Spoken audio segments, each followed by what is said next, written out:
তথাপিও আমাৰ অধ্যাপক সমিতিৰ সভাপতি মহোদয়ে অৰ্ডাৰ কৰা চমুকৈ মই তোমাক ক'বলৈ বিচাৰিছোঁ।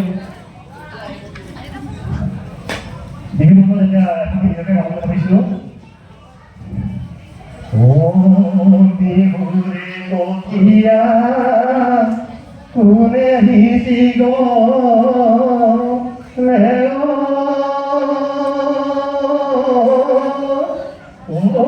কোনে ৰচি গ'লে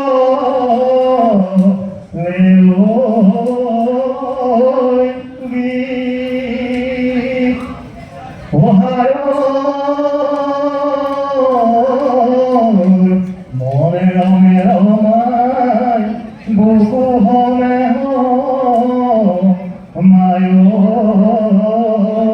বলিয়া বলিয়া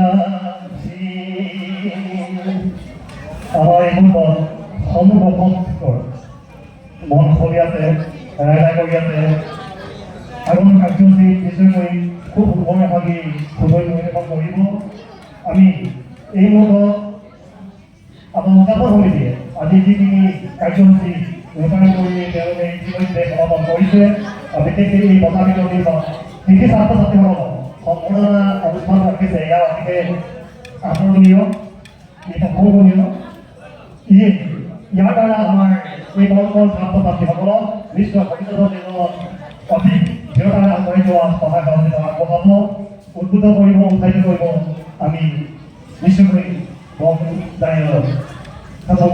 ধৰিব পাৰিছোঁ।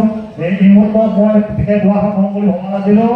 আমি আপোনালোক সকলোকে মোৰ আন্তৰিক শ্ৰদ্ধা আৰু ভক্তিভৰা সেৱা জনাই মোৰ চমু ব্যৱসায়ী আমি তেওঁলোকে সামৰণি মাৰি দিলে যোৱা